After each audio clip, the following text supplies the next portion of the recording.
po mga kaibigan. Meron po akong bagong ituturo sa inyo na isa pong talent ng inyong lingkod. Hairdresser po ako at isi-share ko sa inyo ibang technique ng paggugupit. Gugupit po tayo ng V-shape po ito kasi maganda yung buhok niya i-V-shape. Ito siya. Ituro ko sa inyo ang basic ng paggugupit ng V-shape. Madali lang po. Kung natutunan nyo, kahit sa sarili nyo, kaya-kaya nyo gawin kahit nakapikit lang kayo. Ayan. Siya. Medyo round pa siya, pero i-V-shape po natin siya. Ngayon, checkin muna po natin yung mga linya ng buhok kung saan siya ang direksyon. Ito po, checkin natin ng direksyon ng buhok niya kung saan natin siya i-start. Mag-start po tayo sa gilid ng supply. Saan ang gusto mo, ano? Ang bangs mo? Kapag ganito. Ngayon, kukunin natin yung baksak ng buhok niya kung saan siya bumabaksak pusa. Doon po natin siya bibigyan ng linya. Ito siya, no? Yan ka?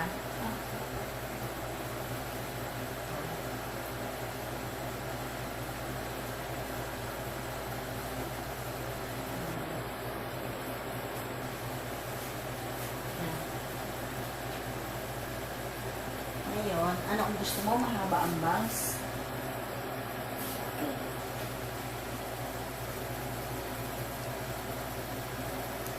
Ayan. Ganito po, isa-section lang natin. Simple-simple, kahit sa sarili nyo. Ayan, ang tubo ng buhok niya pag ganyan. Kaya dito tayo mag-i-start. Para makuha natin ang gustong baksak niya. Gusto niya maglilod kasi dito eh.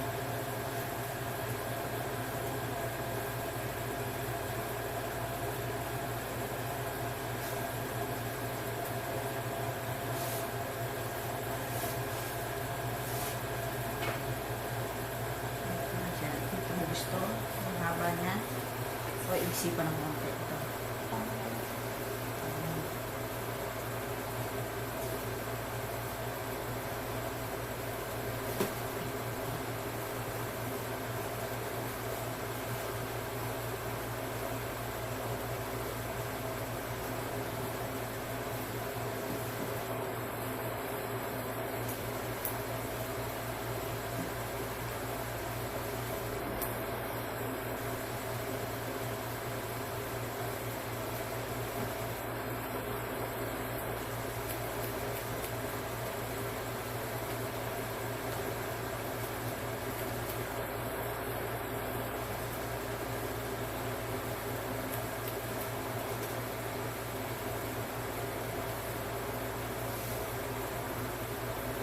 Kailangan po basang-basa at saka tigmak sa conditioner para makuha natin ang hagod ng buhok.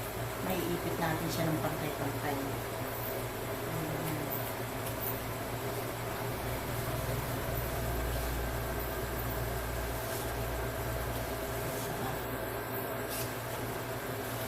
Ayan, dito naman po ulit tayo sa kabila.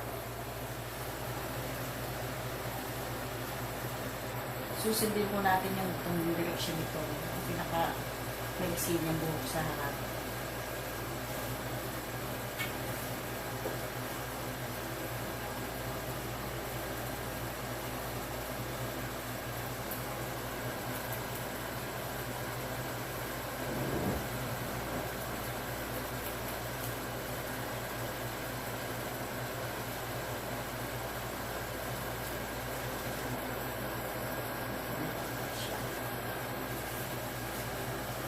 Ngayon, kukunin na po natin siya lahat dito. Sa gitna, ipaparting natin siya ng center sa likuran. Kaya kahit kayo kaya nyo matutunin sa sarili nyo.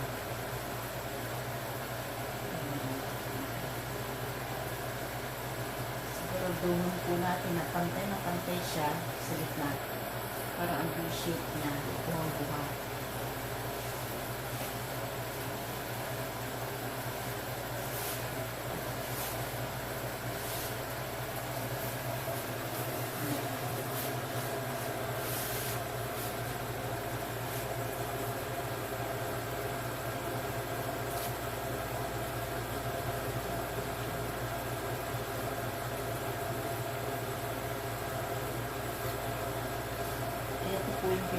sinyang buhok sa likod, hindi na po natin siya babawasan. Ito ang pinaka-guide natin.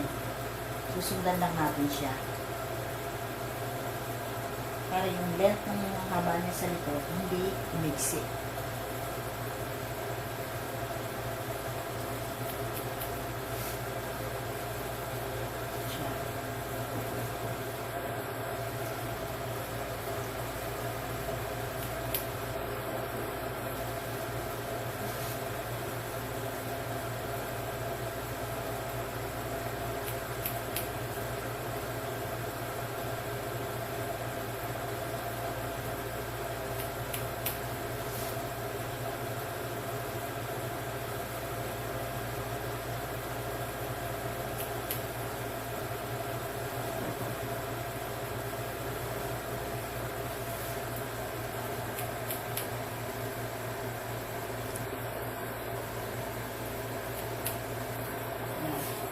Balik po tayo sa kanila.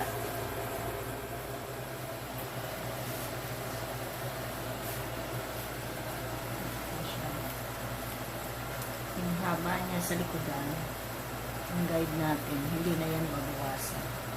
Konting-konti lang. Hindi pantay yung buto niya.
Nag-abot na siya sa unahan.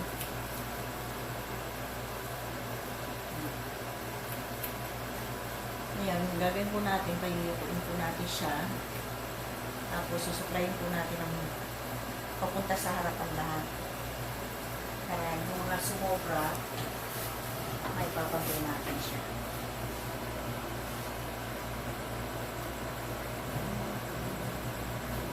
Taas ko lang.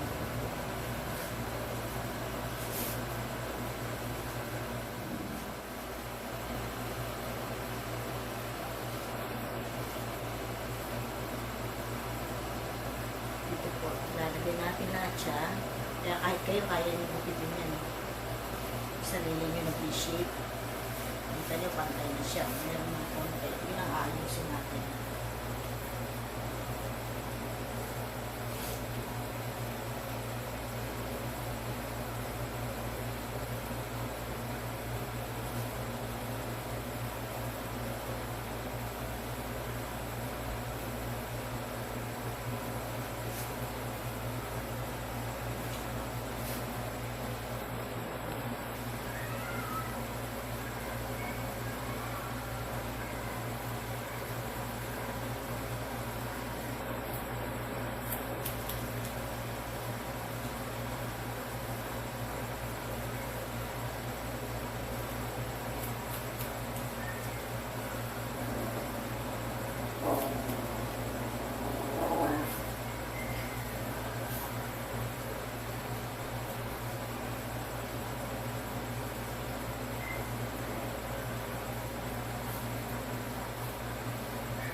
kailangan po, pag nakaipo kayo, pantay na pantay sa harapan.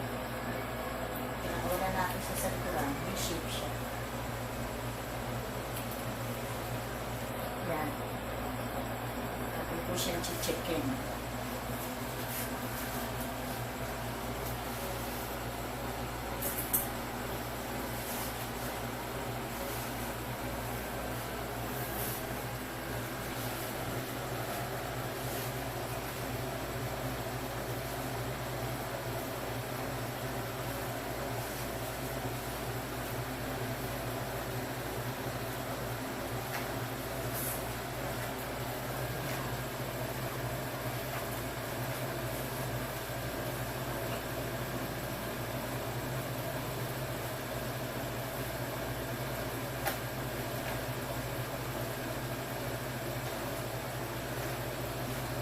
Na po siya, V-shape. Dito tuyuin po natin siya para makita niyo po sa V-shape. At saka kung meron pa tayo dapat i-trim. Yan. Ngayon, i-dry natin siya ngayon.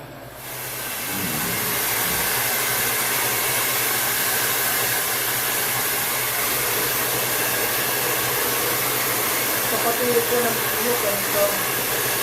Unahin niyo yung mga scalp niya.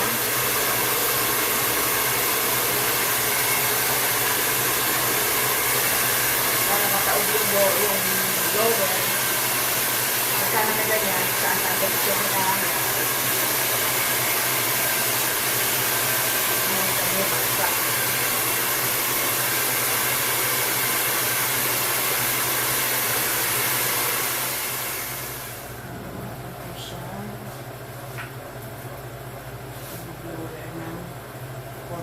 Then, right mo na siya.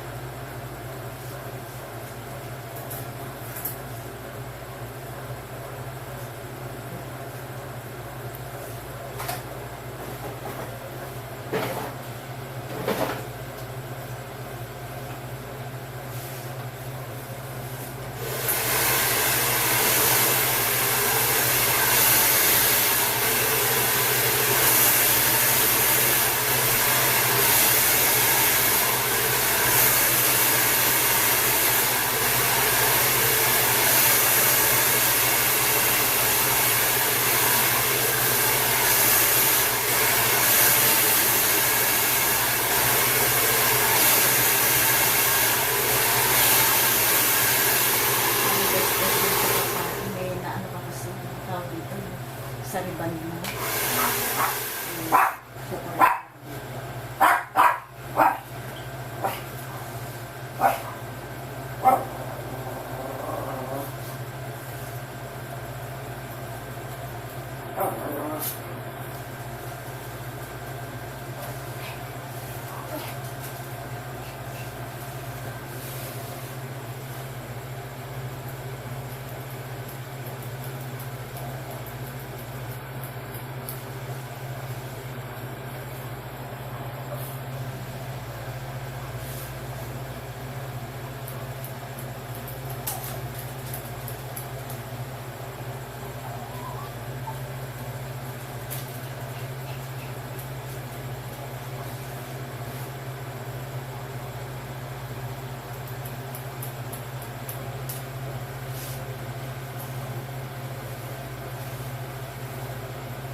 Siya, na-initiate na po natin siya na tuwid natin na layer.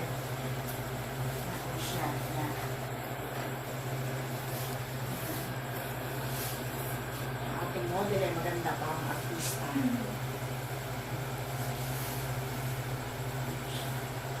Ayan po ang mga dulo.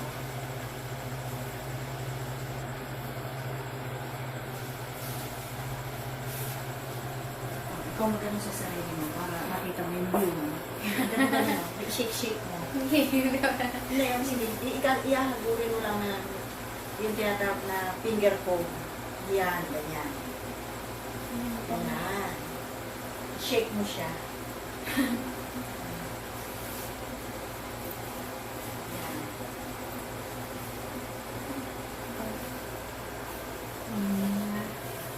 Ayan, sige, i-ganon mo siya.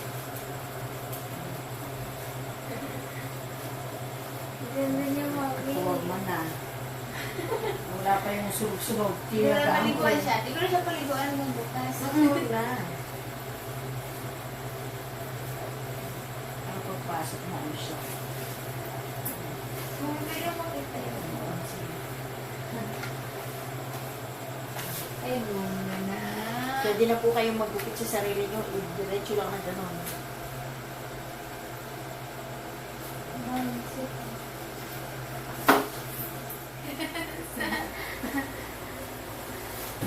Alam ganyan. Satisfied? Yes. Ganda-ganda na naman natin. Sa susunod siya na ang titikim ng chicharon. Ito tinanggal ko pala. Ano natin sa harap. Pakita natin yung harap. Ganun. Tapos ilalim mo siya. Wow! Artistahin na. O, ganyan po. Mag-aral na rin kayo magupit. Sa susunod, yung pagkukulay naman ng ating video, tsaka gagawa kong pag-highlight. Next time, bumalik kay Corin Model, gagawin natin, i-highlight natin. Yung maliit lang, stick na ganyan. Oo nga. Ang ganda nun. Oo. Kita yung mukha niya doon. Dito na.